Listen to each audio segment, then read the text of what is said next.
Hi guys, so we've been talking about crisis communications this month, and this is our last week of dealing with that topic. So today I'm going to be talking specifically about dealing with media in crisis situations that are of significant interest to the public, interest to the media, which generally are issues that are of significant importance to the public. So my little tips that I'll be giving today are more specifically targeted at those situations where you're getting upwards of sort of 20 media calls a day, so it's quite hectic for the comms person and the spokespeople in particular, and they've just come from some little tidbits of my experience that I've had over the years.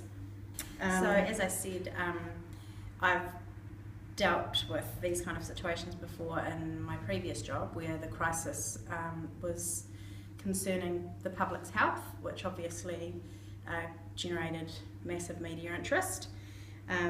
In those situations, we would form what's known as a coordinated incident management system, or a SIM structure, which I'm sure lots of you have heard of before.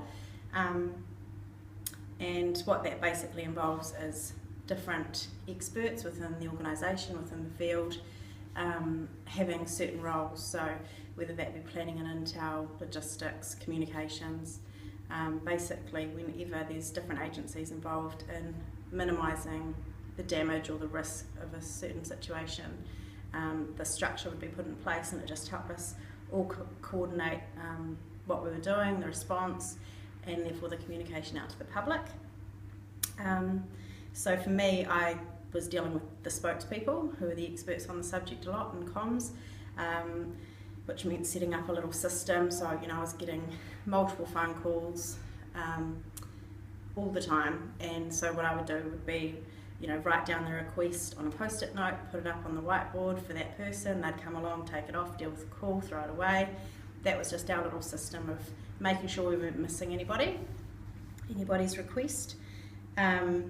The other thing we did that was really helpful was dedicating somebody solely to monitoring social media, and that just helped to minimise sort of trolls and negative comments, but then also they were able to alert the spokespeople to the genuine questions coming from the public, which was really important, that we could communicate with the public via social media, which is so important now. The other thing we did is we heavily used our website. So we put out a media release and said we all come together and meet at these times, which is 3 times throughout the day, and as a result we will be issuing media updates after those meetings, and we were careful to time those with the radio bulletins. That we seem to get a lot of radio requests with the public health situations.